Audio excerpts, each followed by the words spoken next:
Welcome to Vinayak kitchen. આજે આપણે પ્રસાદ બનાવવા જઈ રહ્યા છીએ ગણપતિ નિમિત્તે। તો ચલો બનાવવાની શરૂઆત કરી દઈએ। જોઈ લઈએ આપણે શું બનાવી રહ્યા છે। તો ચલો આજે આપણે ગણપતિ માટે પ્રસાદ બનાવી રહ્યા છે, જેના માટે આપણે એક ટીપોટ લઈ લીધું છે। એમાં આપણે 1.5 કપ ખાંડ એડ કરી દઈશું। 1.5 કપ ખાંડ એડ કરી અને એને પાણીથી સોક કરી દઈશું। ખાંડ ડૂબે એટલું આપણે પાણી એડ કરી દઈશું। તો બસ એટલું પાણી આને સોક કરીને રાખશું। ત્યાં આપણે પેનમાં રવો લઈ લઈશું 2 કપ। 1 કપ રવો લીધો છે, સાથે આપણે બીજો જ કપ રવો લઈ લઈશું। આ 2 કપ ટોટલ રવો છે। હવે આપણે એકદમ સ્લો ટુ મીડિયમ ઉપર વગર ઘી આપણે શેકવાનો છે, અને એકદમ સ્લો ફ્લેમ ઉપર શેકી લેવાનું છે। કોઈ ચીજ ઘી કે એવું કાંઈ એડ નથી કરવાનું, ખાલી એમનામ રવો શેકવાનો છે। તો હવે આપણે એક બાઉલ લઈ લઈશું। એમાં આપણે પિંચ જેવું કેસર એડ કરી દઈશું, હાથથી સહેજ મસળીને। એમાં આપણે અડધો કપ જેવું દૂધ એડ કરવાનું છે, સહેજ હળદર દૂધ લેવાનું। હવે આને સોક થવા રહેવા દઈશું।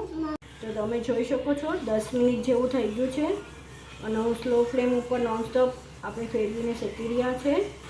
કલર થોડો ચેન્જ થઈ ગયો છે, હજી થોડોક ચેન્જ થશે ત્યાં સુધી શેકવાનું છે। પછી આપણે ઘી એડ કરવાનું છે। આમાં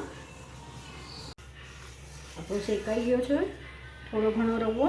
આપણે એકદમ નથી શેકવાનો, હજી આમાં આપણે ટોપરું મેળવવાનું જ। બસ આ સમયે થોડું થોડું ઘી એડ કરવાનું છે, ખાલી રવો કોટ થાય એટલું જ આપણે એડ કરવાનું છે, બહુ નથી કરવાનું, કેમ કે હજી આમાં ટોપરું આવશે એટલે બહુ જ ઓઇલી જેવો થઈ જાય છે।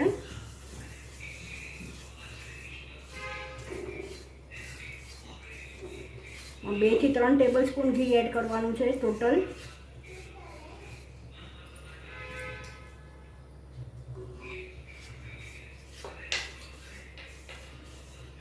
હવે રવો એકદમ કોટ થઈ અને છૂટો પડે ત્યાં સુધી આપણે શેકશું। તો બસ આ થોડું શેકાઈ જાય ઘી એડ કરીને, તો આપણે આમાં 3 કપ ટોપરું એડ કરી દઈશું। તો તમે જોઈ શકો છો આપણો રવો શેકાઈ જ રહ્યો છે। તો બસ એકદમ જ સ્લો ફ્લેમ કરી નાખશું આપણે, અને આમાં આપણે 3 કપ કોપરાનું જે ખમણ આવે છે એ એડ કરવાનું છે। ટોટલ 3 કપ છે મારું। મિક્સ કરી લઈએ। તો તમે જોઈ શકો છો આપણો આમાં રવો અને ટોપરાનું ખમણ બેવ એકરસ થઈ ગયું છે, એક સરખું મિક્સ થઈ ગયું છે બધું। તો આ સમયે જ આપણે આમાં જે કેસરવાળું દૂધ હતું એ એડ કરી દઈશું। આ આપણે દૂધ ખાલી ફૂલાવવા માટે જ એડ કરીએ છીએ। સરસ કલર આવ્યો છે કેસરનો। આ ખાલી રવો ફૂલે એના માટે જ છે। ગેસ ઓફ કરી દઈશું અને આ બધું મિક્સ કરી દઈશું। આપણે ખાંડ જે સોક કરી હતી એને આપણે હવે એકતાની ચાસણી થાય ત્યાં સુધી એને થવા દઈશું। તો તમે જોઈ શકો છો બધું એકરસ થઈ ગયું છે, દૂધ સોક થઈ ગયું છે પ્રોપરલી એકદમ, ને ઝીણી ઝીણી જે છે ગાંઠું થઈ છે એ થઈ જશે। આપણે ચાસણી એડ કરશું એટલે બધું મિક્સ થઈ જશે, એકરસ થઈ જશે। તો બસ હવે આપણે આને ઠારવા મૂકી દઈએ। આપણી ચાસણી થઈ ગઈ એવી લાગે છે, આપણે ચેક કરી લઈએ। તો આપણી એકતાની ચાસણી બની ગઈ છે। તો બસ 1 ટેબલ સ્પૂન આપણે એલચી પાવડર એડ કરી દઈશું। થોડોક સ્ટ્રોંગ ફ્લેવરના આ વખતે બનાવી રહ્યા છે પ્રસાદ આપણે। એલચીની સ્ટ્રોંગ ફ્લેવર છે આમાં। એ થઈ ગઈ છે આપણી એલચી મિક્સ, તમે જોઈ શકો છો। તો બસ હવે એકતાની ચાસણી જે થઈ ગઈ છે એ એડ કરી દઈએ આપણે।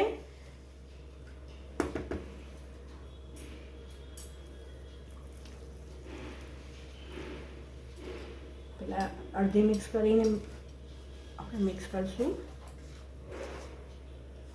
તો હવે ફાઇનલ ચાસણી વધી છે બધી આપણે એડ કરી દઈશું।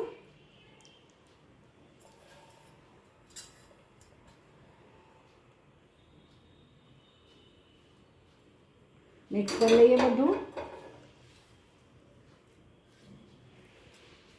આપણું મિક્સ થઈ ગયું છે, તમે જોઈ શકો છો। જો તમારું બાઇન્ડિંગ ન આવતું હોય તો તમે થોડું દૂધ એડ કરી શકો। તો આપણે નાની નાની સાઈઝના બોલ વાળી લેશું.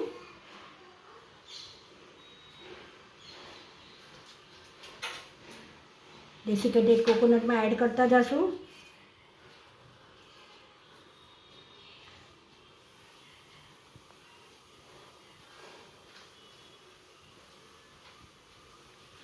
તો આપણે આવી રીતે બધા લાડવા વાળી લેશું. તમે જોઈ શકો છો એકદમ ઇઝીલી થાય છે. અને આવી રીતે બોલમાં નાખીને ખાલી એમાં ફેરવશો. જો તમારી પાસે ટાઈમ ઓછો હોય તો તમે જોઈ શકો સરસ રીતે કોટ થઈ ગયું છે. તો બીજી રીત બી બતાવી દઉં છું. આવી રીતે સ્પ્રિંકલ્સ લેવાના જ કલરફુલ. સાથે આપણે આને ખાલી આમ ડીપ જ કરવાનું છે. તમે જોઈ શકો કલરફુલ બહુ જ સરસ લાગે છે. આવી રીતે પણ બનાવશું આપણે. તો સર્વ થઈને રેડી છે મારા રવાના લાડુ. આઈ વિશ તમને મારી આ રેસીપી ગમી હશે. જો ગમી હોય તો લાઇક શેર અને સબસ્ક્રાઈબ કરવા ન ભૂલશો. આવી જ નવી રેસીપી સાથે આપણે ફરીથી મળતા રહીશું. Till then by, take care.